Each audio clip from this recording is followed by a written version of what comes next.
Welcome to चुलू आसमान। Speakers corner में segment चल रहा है और स्पीकर्स कॉर्नर में मेरे साथ मौजूद हैं अब्बास हुसैन साहब जो कि डायरेक्टर टीचर डेवलपमेंट सेंटर हैं। इनसे हम बात करें हैं अंडरस्टैंडिंग मॉडर्निटी। अभी तक हमने जो बातें की वो चार फीचर्स थे इसके। एक ऑप्शन, स्पीड, कनेक्टेडनेस और कैपेसिटी टू हार्म। अभी हम कैपेसिटी टू हार्म को हमने ट्रेडिशनल और इस्लामिक वे में डिस्कस किया। जी अच्छा, जो चौथी सिफत है मॉडर्निटी की, और ये हम एक बात कर लें प्लीज़ कि हर दौर के लोगों ने शिकायतें की हैं इन चीज़ों की। जी। सिर्फ हमारे दौर में ये चारों यकजा होने के नतीजे में इसका वो ख़तरा या इसका वो जो डेंजर है या जो मसला है ये आया है, और इस तेज़ी से और इतनी ज़्यादती से आया है कि we need to actually deal with it, sit down and deal with it. Great capacity to harm, ये हमारे दौर की बहुत अफसोसनाक बात है कि कुछ ऐसे इजादात हुए, कुछ ऐसे इन्वेंशंस हुए, C4 डायनामाइट ले लीजिए, प्लास्टिक एक्सप्लोसिव ले लीजिए, दीगर चीज़ें, कि उसके नतीजे में एक इंसान अगर चाहे तो बहुत ज़्यादा तखरीब कर सकता है, बहुत ज़्यादा नुकसान कर सकता है। बट हम ये डायनामाइट और इसी की क्यों बात करें? वायरस ले लीजिए कंप्यूटर्स में, यानी एक शख्स एक वायरस के नतीजे में पूरे के पूरे इलाके के, पूरे शहर के, मुल्क के कंप्यूटर्स को नॉकआउट कर सकता है, उसकी डेटा को ख़त्म कर सकता है। यानी एक फ़र्द के हाथों में इतना ज़्यादा नुकसान का एक वो है कैपेसिटी कि ये हमारे दौर में, यानी इससे पिछले किसी भी दौर में इतना ज़्यादा नुकसान का मुमकिन ना था। मैं जब इस तरह की बातें करता हूँ तो लोग कहते हैं कि नहीं बट सर आप हलाकू खान के बारे में क्या कहेंगे, और वो प्लीज़ देखिए, ये अफकार की बात है। एक लीडर है जिसके पास बड़ा सा एक आर्मी का एक फौज है, और उस फौज से अटैक करके वो नुकसान कर रहा है। अगेन आप देख लीजिए, एक इंसान जो एक सोल्जर है वो एक ही तो सोल्जर के साथ लड़ सकता है, नहीं कोई। बिल्कुल, और फिर दूसरे से यहाँ पर क्या मसला है कि एक फर्द कैन वाइप आउट सबको, hundreds of people. This was never possible. एक कंपैरिजन ही नहीं बनता इस चीज का। इसका कोई कंपैरिजन ही नहीं है।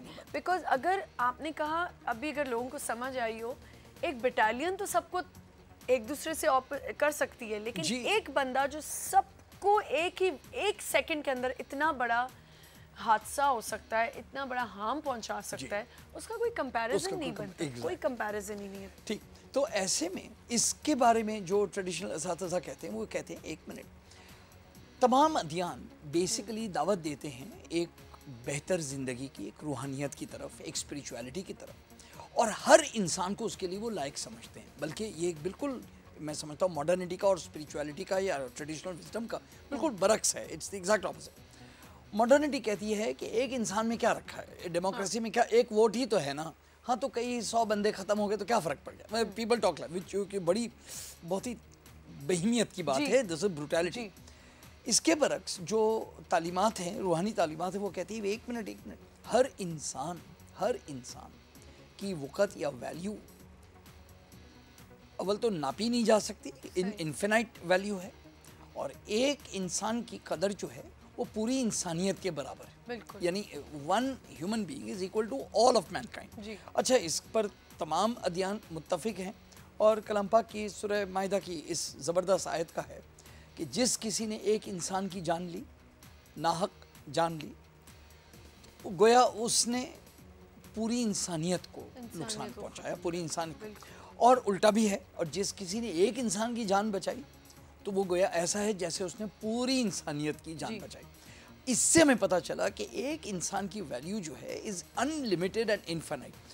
इस जाविये नज़र से जब हम देखते हैं तो देन वी रियलाइज हर इंसान की इज़्ज़त और तकरीम, हर इंसान, ये जो पूरा का पूरा किसी फ़िक्र या किसी वैल्यू के तहत कत्ल गारत करना, ये मुत्तफ़िका तमाम फ़ुक़हा का एक ओपन ओपिनियन है अवेलेबल कि इसका ताल्लुक दीन की किसी भी सच्चाई से नहीं, ना कभी था, ना हो सकता। सो अब जब आप ये देखें, ये चार चीज़ें किस तरीके से, अब देखें हाउ दे कंबाइन। अगर माज़अल्लाह किसी को नुकसान पहुंचाने का बहुत ज़्यादा शौक़ है तो देखिए उसके लिए बाकी तमाम चीज़ें अवेलेबल हैं। वही इंटरकनेक्टेडनेस से मोबाइल फ़ोन अवेलेबल है, वही स्पीड से उसकी मैसेजेस जाती है, वही ऑप्शंस हैं उसके पास कि मैं इस तरह भी नुकसान पहुंचा सकता हूँ, इस तरह से भी, इस तरह से।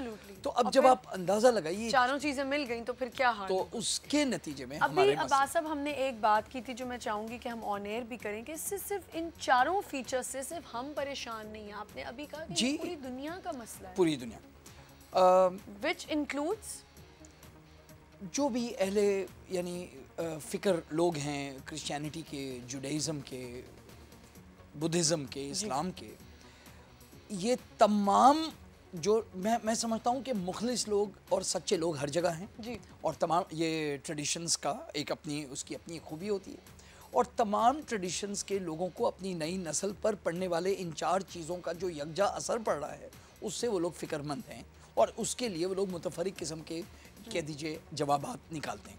मैंने जो चीज़ें अर्ज़ की वो इस्लामिक ट्रेडिशन से थी, बट इसके साथ कोई यानी मुश्किल नहीं है इनकी मुमासिल तालीमात निकालना तमाम उससे। जो बात के इससे सामने आती वालिदैन के लिए क्या करें, ये तो बड़ी फ़िक्री और इल्मी बातें हैं। वालिदैन, मैं एक घर में अपने बच्चों के साथ व्हाट शुड आई डू, मैं समझता हूँ 2-3 सिंपल चीज़ें, अगर वालिदैन तो सिंपल नहीं है, मुश्किल हैं, मेरे लिए भी मुश्किल है, बट अगर हम वो देख लें। अब सब यहीं से हम कंटिन्यू करते हैं, वी हैव अ ब्रेक, एक छोटा सा ब्रेक लेते हैं। Very interesting conversation, please don't go away, will be right back.